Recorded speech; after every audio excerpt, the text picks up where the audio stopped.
Hi, everyone. Welcome to my Real Estate Investors Hangout. I do this hangout every Thursday night at 6 p.m. and I welcome everyone. I do training, I do interviews, and I do Q&A. So tonight is a training on private lending, what everyone wants to know about private lending. So I'm going to tell you a little bit about three things: why you should use private lending, what your private lenders want out of the deal, and how to attract those private lenders. So I hope you guys enjoy the show. Sit back and relax. I'm also, if you see my phone right over here, I am broadcasting this on Periscope as well, so that my Periscope viewers can also watch the show in case they haven't figured out how to watch me on my Google Hangouts. So thank you all for coming tonight. I saw a number of people signed up. I've got some new viewers. Could you go ahead and type in where you your name, which is already on there, and then where you're hanging out from into the chat, and I can welcome you all in. Also, if you can fill out the poll, it says, where the poll asks you how many deals you've done. By telling me how many deals you've done, it lets me get the broadcast pointed toward the right topic so that I'm addressing the needs of my audience. So I really would, like to know a little bit about that. So go ahead and type into the chat where you're hanging out from. Love to hear from you. Welcome on Periscope to GH Kicks. Thanks for joining, and share that out to your followers. And also on Periscope, can you share some hearts? That would be great. All right, tonight's topic, private lending. So first I'm going to talk to you a little bit about why you should use private lending. And I'm going to bring us over to a sheet. Welcome, Las Vegas, zero wholesale deals. Okay, so just getting started. So what private lending does for you, if you're a wholesaler and you see the rehabbers come in and buy the deals from you, and then they go off and do it, and if you really want to do that yourself, that's what the private lending is going to open up for you.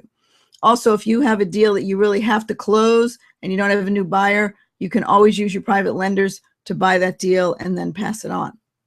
I mean, when you first start out in wholesaling, you don't have any deals under your belt.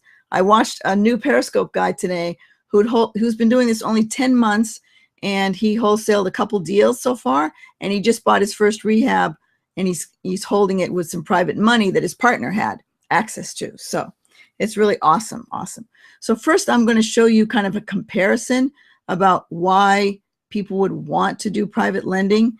And while we're doing that, I'll talk to you about also, first thing I want to do is show you why you want private lenders and why the hard money lenders are so expensive.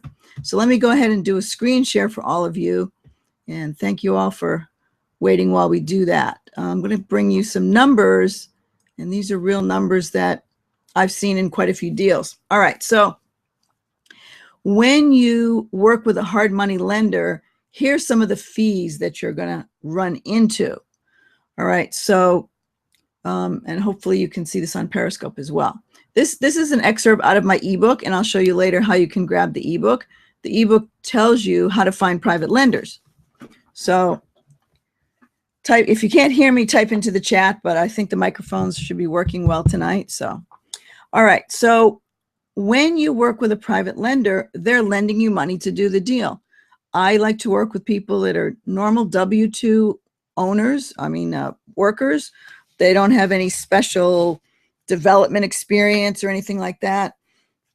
Usually they just want a better return for their money. I asked my parents a long time ago, like, what kind of interest rates did you used to get? And back in the 80s, they were getting 10 and 12% on CDs and just regular savings accounts in the bank. So they thought that would continue forever, and of course it hasn't. So a lot of the people that lend to me are either retired, they're looking for a good return, and they're getting 1% or less at the bank. The other class of people are some people that were close to retirement but were laid off, and now they want to make that 401k money work for them. So there's a lot of different types of people, and what happens is you need to offer the idea out to a potential private lender, and they may not be ready, but at least they know this is what you do. And then when they're ready, they will let you know. Something will change in their life. I had one happen a few weeks ago where I talked to the private lender last year about it, a potential private lender, and they were kind of like, "Meh, maybe." And then all of a sudden they needed money for college for their kid. And now they want a better return on their savings. So that's kind of why people will, their lives change, their situation changes. Maybe they need to take care of a parent or a child, or they want to, buy a house, and they just want a better income than just having their savings sitting in the bank. So when you work with a hard money lender, they are going to charge a lot of different fees. Now, let me demystify hard money lenders for you guys. Totally. Hard money lenders get their money from 4 places. The first one is they might have their own money that they lend out, or at least they might start with their own money. Sometimes they get a line of credit from a large bank, and they use that line of credit to lend out. Or they set themselves up with a fund, and there's other people's money in the fund, and they're lending directly to you. The fourth way that a hard money lender works is they have a slew of private lenders. And let me just be clear on this. They're just private people that these guys met before you met them. You have the opportunity to meet the same people and have those same lenders. I've had it happen. I belong to a lot of real estate clubs in Southern California. I've had it happen where someone in the club received money from a hard money lender, and they found out later that the money really came from a private lender that they even knew who was in the same club. So the hard money lender is just, checking out the deal for the private lender, making them feel comfortable, finding the deal, and, putting themselves in the middle. I'm not saying there's anything wrong with that, but if you find your own private lenders, you're in much better shape, because look what the hard money lenders make. Normally, they'll make 5 points. In this particular example, on a loan of $66,000, that wasn't the purchase price, that was just a loan. They made $3,312 on just the points. Then they ran a credit report. Then they have a draw inspection fee. So every time you need extra money, they'll only give you about 1/3 of what you need to rehab at once. Every time they do a draw inspection, they'll come out and look at the property, see if you spent the money well, and they'll charge you $500 for it. Now, they also have a funding fee, and I have asked them, I have no idea what this is for, but this is to get the money from the other person's bank account or from their own bank account into your escrow account. That's all it's for. Then they have a renovation administration fee. Sometimes they'll hire a contractor to come and look at the rehab. So it's an administration fee that a developer or contractor would charge. Most all these fees are going to the same guy, though. Processing fee, so they'll charge you $595 or $695 or $795 to process that loan and send the money to escrow. They'll have an underwriting fee where they examine the loan and the credentials of the people getting the loan, and that'll be another $500. So on this loan for $66,000, and this is something I got like 10 years ago because I try to stay away from hard money right now. Yes, I can tell you in a little bit how we can find the private money with no deals. We will get to that, Morgan. So whopping total of $8,217 is what the hard money guy got. He was making more money than I was on the deal, really, in the end. And those are the fees. Now, this doesn't really count the interest, right? These are just fees, and they're all there on your HUD when you get it. So anyway, that is a brief synopsis of why you really need to find your own private lenders. They'll have 2 or 3 points. They have all these different fees on there, and they charge about 12%. So you might ask yourself, why can't I get a bank loan when I do a rehab? Okay, so what percentage of the deal can you borrow on a bank loan? Maybe 70%. And there's a couple of other reasons why you can't do that. Some people will lend 60% of the ARV, 50%. They'll lend 70% of the purchase price. A lot of different percentages. So you can't borrow all of the money. So that's one kind of thing. The other thing is a bank will not lend you money based on the condition of the house. So it has to be livable. It has to have a furnace and an oven for a bank to lend on that. So, and so let me just scroll up here because I'm going to show you how to get this later on. So this is a finding private lenders, why you need them and how to find them. And I go through, I give you background and then scripts on what you need to do and how to talk to private lenders. It also comes with a an ebook that lasts about 10 days. I think there's like 4 emails in the e-course, and I'm going to ask you different questions and prompt you along with that email. So that's the whole ebook for you. So you're going to get that at the end. It's all free. It's a free ebook. So anyway, you can't use bank loans for rehabs because usually the property maybe doesn't have a furnace or a stove, or the roof's not good, or there's something wrong with it. Also, banks don't lend over the purchase money. So you need all the capital you can get to do the project. And this is where private lenders come in. So I'm going to show you what private lenders want to see. Let me switch over to this investment comparison. Because when you talk to your private lenders, I'm going to give you some sheets, and they're on my website. You can download them. This is all free information, and you're going to be able to share this information with your potential private lenders. So let me grab this sheet. All right, so this is an investment comparison. I made this up in Excel, and it helps you look at various investment scenarios. If I make it small there, it should come up much bigger for you. Okay, hopefully everybody can see that. All right, so here's what I did. I compared flips to the S&P 500, which is the stock market, and rentals and CDs. So what I'm doing is taking a loan principal amount of $100,000. What could a private lender do with that money, and how would it benefit you, and how would it benefit them? So on a flip, I pay 10%. So a private lender would get, say they kept their money moving with me over a 10-year period, and that's what I did in this comparison. So this is a 10-year investment comparison for private lending, and they kept that money with me for a length of 120 months. Their monthly payment would be $1,322. Their total interest would be $58,000. So at the end, they made $158,000. I mean, they had 100 first, but they ended up with $58,000. If I move their money into a rental, then I pay 6%. So they get a little bit less, but it's steady income, and they don't have to go in and out of escrow to do all the flips. So they would stay in a rental, and their net at the end of 10 years would be $33,225. So this is a sheet that you can give people, and you can change, you can change the interest rate to whatever you want to do. With a CD, this is what they're getting in the bank.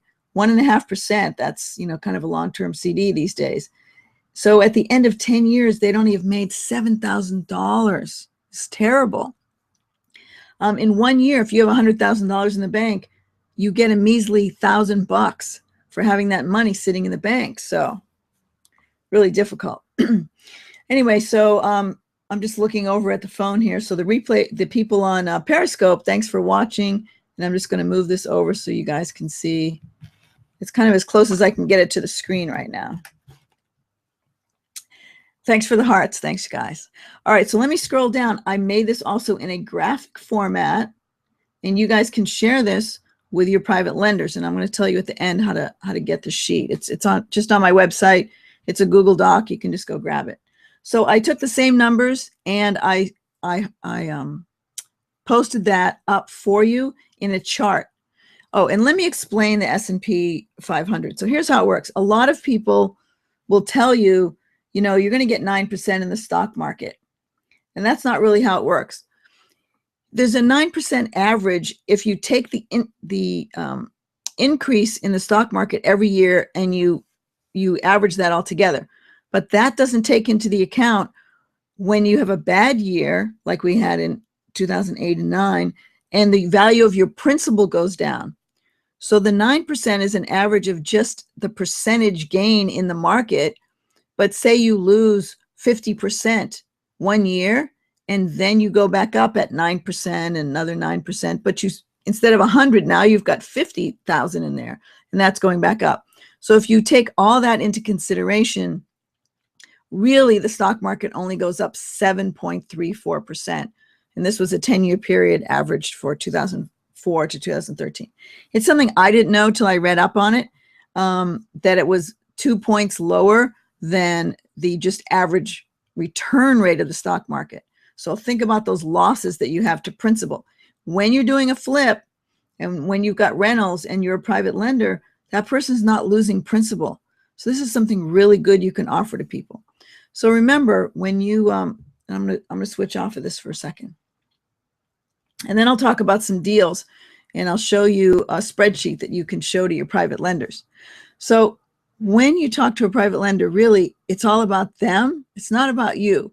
I mean, this is going to help you do your investing, but you want to focus, change your mindset around 180. It's about what you can do for them. So picture someone who has been laid off, has an old 401k sitting around from an old employer, or they have savings, and they just can't get any, they can't use up the principal, but they're not getting a good return from it. Look at the stock market now. The stock market went down recently and people got worried about it. They were a little jittery. A year or two ago, it was harder to get private lenders. Right now, it's actually a little bit easier because people know that the stock market is volatile. So what you're doing when you talk to a private lender is you're offering them an opportunity for something they cannot get anyplace else. And keep that in mind, keep that in your heart. This is what you're offering to people. Now, a couple of my private lenders were laid off earlier than they wanted to be in their career, and they like that extra money that comes in from private lending. Sometimes when we close a deal, the first deal that we close, that person usually gets pretty emotional because it's like, oh my goodness, it's money that I just didn't expect and I just didn't know it would work. And some of the other people are retired, and it's just like a little extra pocket money for them. They'll put in a small amount just to feel safe. And I usually have a minimum of what they can put in to get started because I want someone to put in something substantial. It's entirely up to you. See, that's the deal about private lending versus hard money. It's your program. You pick the interest rate. You pick the minimum. You let people know how long it's going to be in there, how long the deal is going to happen.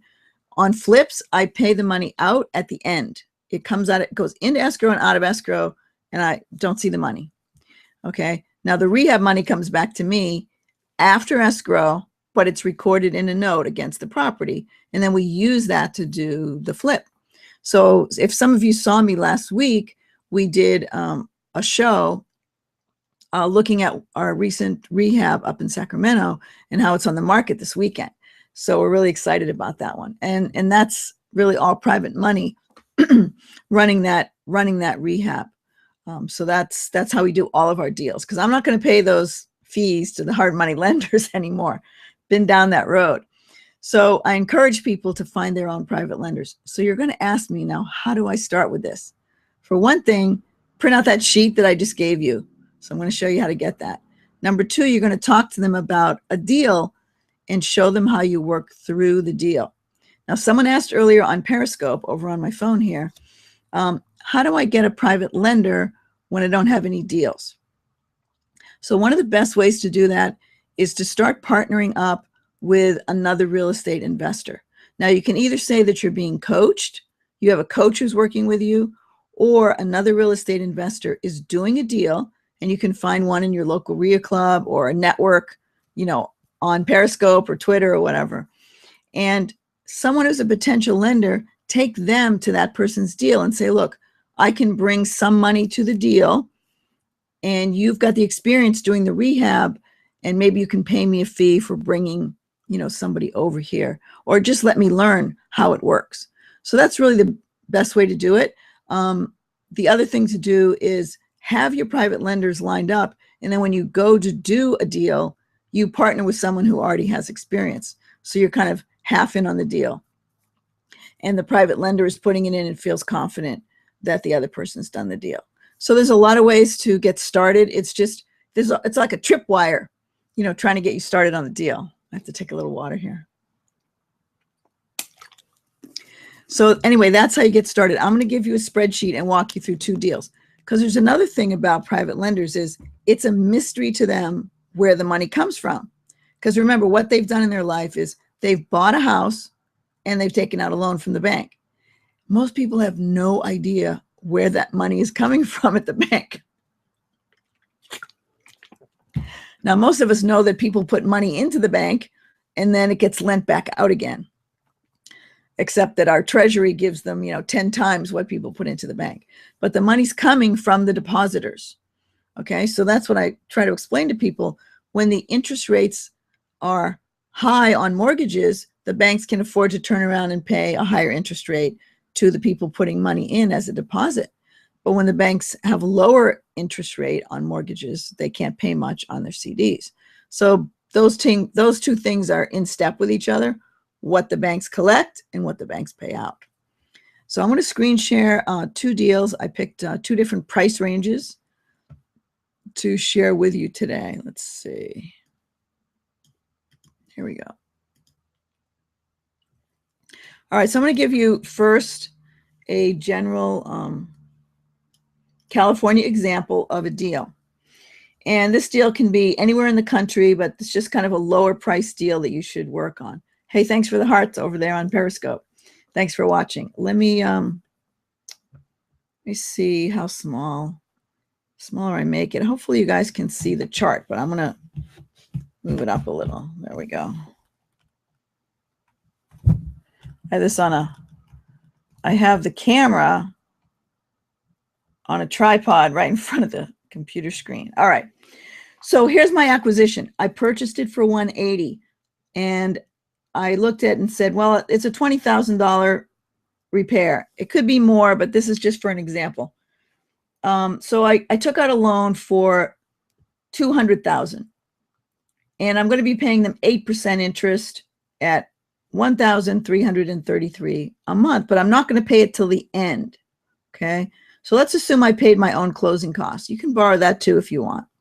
Paid my own closing costs, and for 6 months, the interest is going to be $8,000. I put a little more in there for utilities and made it $1,500 a month. For 6 months, it's going to cost me about $9,000. But remember, I'm not paying the interest. I'm only paying the utility bill on my own. All right. So where's the exit strategy? And this is where the private lender comes in, and you need to show this to them saying, no, well, look, where's the money come from? How do you pay me? Because they know they pay you from their salary. And it's really confusing to them that you're not paying them from your salary. So here's where what you do is you sell it, say, for $270, and this is not a good deal, but it's showing you how a deal can be done on slim margins. So say you sell it for $270, you owe them $208, which is the loan plus the 6 months of interest. This gets paid out of escrow. The commission is I put it down at 3% to the buyer's agent because we list it as a flat fee, and another 3% for my closing costs, which are my closing costs, not if the buyer needs help, that's going to cost me more, but this is title insurance, things like that, and escrow. Sometimes we'll put in a home warranty, so maybe another $1,500 for warranty. So my net on this deal would be $44,000. And if you have a partner, split it with your partner. Thanks, Morgan, for coming back in there. All right, on Periscope. So that's how you would exit on a flip. Now, what if you can't sell it? What if something bad happens? What if it's 2008? So you want to show them what would happen. So rent, here's what you'd get on the rent. Maybe you can rent it for $1,650. If you go get a 30-year mortgage with a bank, you'd have to pay $1,259 because that includes principal. If you continue paying and renegotiate with your private lender and maybe restructure the note, you could pay them 6% interest ongoing if you kept it. So you'd be paying $1,040 a month. $100 for insurance, $165 for management, which is usually 10% of the rent. If you manage it yourself, you're good. $150 for taxes, because I'm going to say it's about 1% of my purchase price. So I have some cash flow here, and I'd get a little more if I did a lease option. So I still have a little bit of cash flow, but it shows the private lender where the money's coming from. It comes from the profit on your flip, or it comes from the rent. And that makes them feel safe that they know where their money's coming from. Okay, so now I have an example for San Diego. It costs a lot more here. So if you're in Southern California, San Francisco, New York, Seattle, some of the bigger cities, it's going to cost you a lot more. Thanks so much. Growing Entrepreneur said great info. Thanks for the comments. And anyone who's watching on the actual webinar jam, go ahead and type in any questions or comments that you have in the chat, and I'll try to get to those at the end. All right, so it says the more expensive example. Say I purchased a home for $325 here in San Diego County, and there's only a couple of those. Sometimes they're $350. It's really hard to find. Even a condo. This would be a house. And my loan would be okay. So I'm going to do rehab of $33,000. My loan is going to be $262, and I'm going to owe $2,400 in interest to my private lender. Okay. And I'm going to say I'm going to pay my closing costs, out of my pocket. So the 6 months interest, and I can show you how this works. It's just this times 6 months. Okay. It's an Excel spreadsheet. And that's the interest I'm going to owe, but I don't owe it till I close. So I use my rehab money for the rehab. Everything works well. And say I sell it for $450. So I made, here you have to go at least $100,000 above what you bought it for, or you're not making any money between commissions and everything else. So I owe $377, which is the original loan for the rehab money and the interest. The commission to the realtor, I think in this case, I'd said, well, let's pay a full commission to a buyer and a listing agent. Although I usually don't do that. Just for you, if you're not a realtor and you can't list it. And then closing costs, 13, that was 3% of the loan. My net would be 32,000 on this deal. All right. And you show the private lender, well, if I kept it and had to rent it out, if you have to rent out something in Southern California, you're kind of screwed. But anyway, you could get $2,400 for rent. Your mortgage, if you went to the bank and refied, would be $1,200 a month. If you kept the private lender in there at 6% interest, you'd be paying $1,800 a month. Because remember, the interest rate on a 30-year fixed right now is pretty low. $100 for insurance, management fee. You could definitely have cash flow if you did not pay a management fee, because that's really just 10% of your rent over there. And here's our taxes. That should be a little, well, that's over a 12-month period. That's per month. And so there's really no cash flow in this, but at least you're covering the private lender's money. So it's a way just to show them, really, I'm going to flip it. But if I had to, you'd still be covered. I'm sure I can toss in $25 a month to cover that. So anyway, this sheet also is available for you guys. So what I would do is show your private lender a spreadsheet like this, and also that other sheet which shows the return they're going to get comparing a CD and the stock market. I'm going to change the screen back. Hold on. So I would show them those two forms when you talk to them. Okay. All right. So I'm just going to check back and make sure I showed you everything that I needed to. So between the ebook, that acquisition sheet, and then the interest that they're going to get over a 10-year period, I think that's very convincing to show to a private lender. And these are the same things I show to my private lenders. So, I do have a track record of doing deals, but when I started, I didn't. I had to partner with people and, show them that I'd done a deal over here, there, and that I had the experience and the training to do it. One thing you can do is if you've been to any trainings or courses, you can put together a little booklet that has your certificates of all the training that you went to. So if you didn't get a certificate from that course, just make one up on your computer and put the name of the course and the month that you took the training. So anyway, let me check. I don't see any questions over here in Periscope. If you have any questions in the chat, go ahead and type them in. Let me just check the room here. All right, so we have, I'm just checking the poll. All right, so I'm going to show you guys where you can get some of those things. I have a page on my website called Resources, and I'm going to put that offer up. It's called Resources, Tools and Forms you can use. You go to that download page, and everything I just showed you is on the download page. Oh, there's one other thing. There's an analysis there. It's called Rehab Valuator, and you can also use that to make a nice, pretty spreadsheet and a report to give to your lenders. And so that's also like, it's a free software that you can just download from the link. So those are a couple things that you can use for your private lenders. And I'm going to tell the people on Periscope how to get it, since they can't see this. And then future viewers on YouTube would want to see that too. So go to my website down here. You can see it down here. Point it over here. Oops. There we go. Okay. wisewealthuniversity.com/resources. And that's where you can get all the links I just showed you on the training. What else? What else do you need to know? Okay, so how to find the ebook. Let me get that ebook and pop that into. Actually, I have to take this link down and then show can only show one link at a time. So I'm going to show this also, and I think the Periscope viewers can see it, but I'm going to tell you what website to go to for it. All right. So if you guys click on this, if you're in the Webinar Jam, you can find Finding Private Lenders ebook. You can click on that yellow button at the bottom and get that. Growing Entrepreneur, thank you for joining. All right, so you can get the ebook. So the ebook is on my website as well.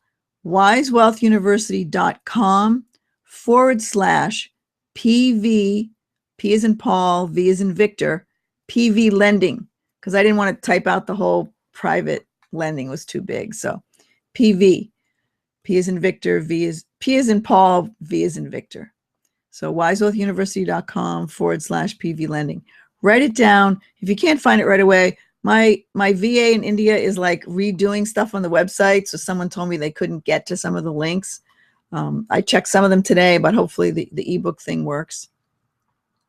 Any other questions? The viewers on Periscope, let me know if you have any private lending questions, and I'll read them out. And also check the chat over here on Webinar Jam. See if there's any questions. Anyway, thanks for sharing this out. This is really great information.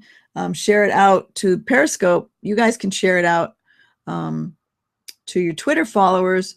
And on Webinar Jam, I think there's a link at the bottom. It doesn't show up on mine, but you can share it out on Facebook and Twitter and share this information out. It will be on YouTube. My channel on YouTube is Wise Wealth University. Wise Wealth University on Facebook and Wise Wealth University on G+. So you can follow me in any of those locations. And I'm going to put up my Twitter link here. Let me grab this toolbox here. Here we go. If you want to follow me on Twitter, you can follow me at Pink Professor, hence the pink shirt and the pink backdrop. So, and the pink phone, if you can see it on the corner there. All right, let me go back and check the chat. Back to Webinar Jam. Ooh, there's the chat. Okay.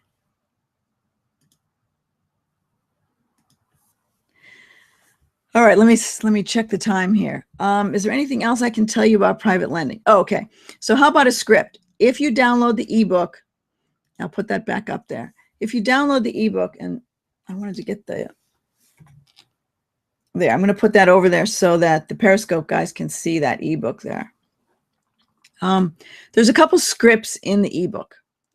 So when you talk to someone, say you're meeting someone casually, you know them, and you can ask them things like, what do you think about the stock market right now? And make sure you look up what the stock market's doing before you ask the question.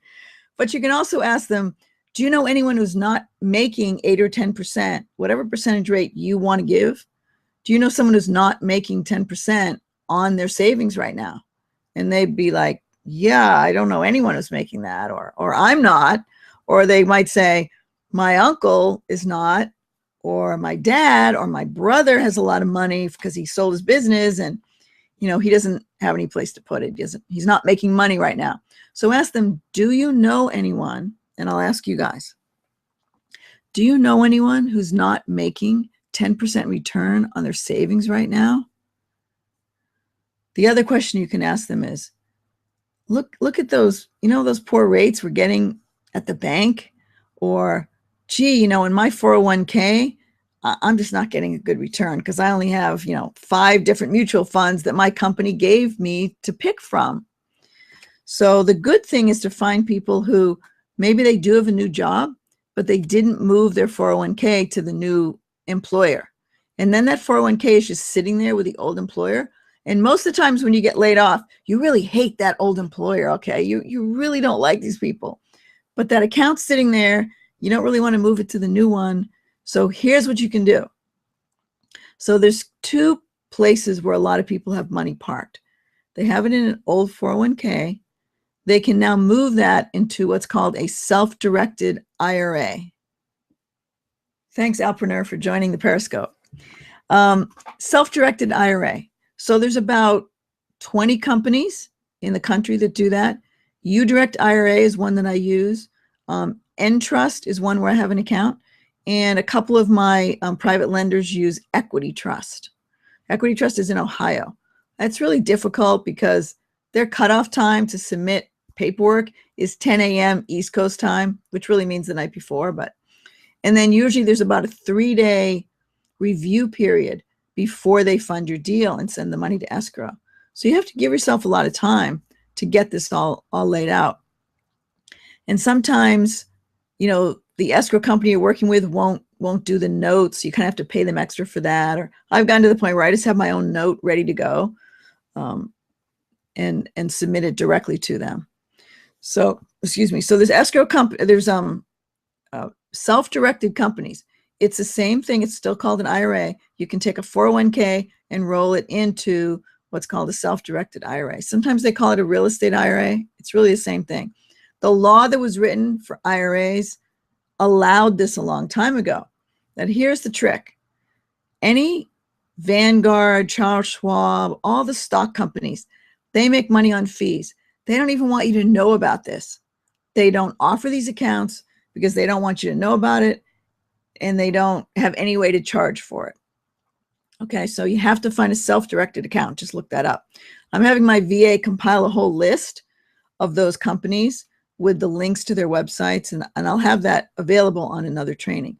Because I think what I'm going to do is call October Private Lending Month. So we'll kind of dig into a lot of different aspects of private lending. So anyway, the IRA companies. And here's another place where some of my private lenders have come up with money.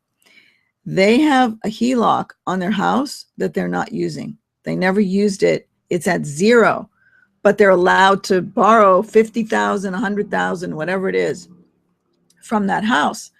And so what they do is they borrow it for my deal. They pay the 3% monthly to the bank, but at the end, they're going to get 10% from me. So it's really, they're doing arbitrage.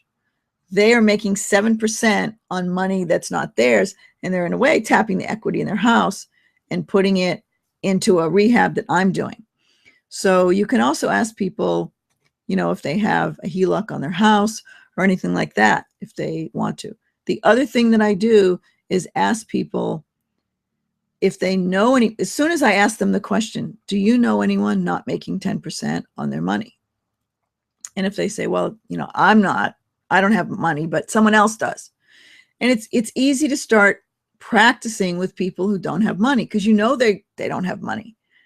And so then they'll tell you about someone else they know who does have money. And that's really helpful to you. So you can ask them for an introduction. So there's many different ways to approach the private lending. And next week, I'll go into more details. In the ebook, of how to develop all the contacts. But just start now with the contacts that you have and get the ebook, because the ebook tells you many different ways to find what types of people to talk to and what to say to them and things like that. So anyway, I think we're near the top of the hour. I'll check the chat and see if there's no more questions there. And nobody on Periscope has any more questions for me.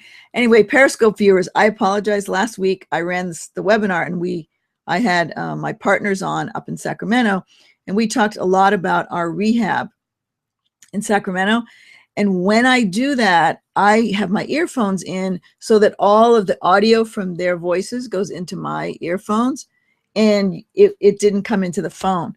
So the people on Periscope were frustrated because I didn't do that much talking last week. I asked questions, and so they couldn't hear the response. So I have to apologize for last week's hangout.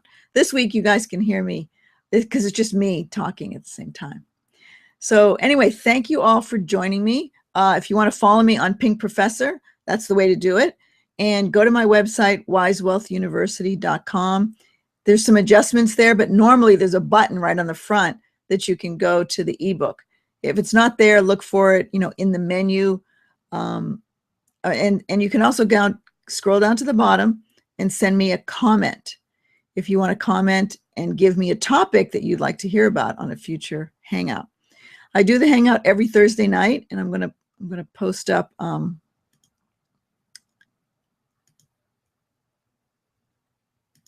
let me get that for you. I'm going to post up here so you guys can see where to go. All right, so if you want to do more in the hangouts, let me go this way.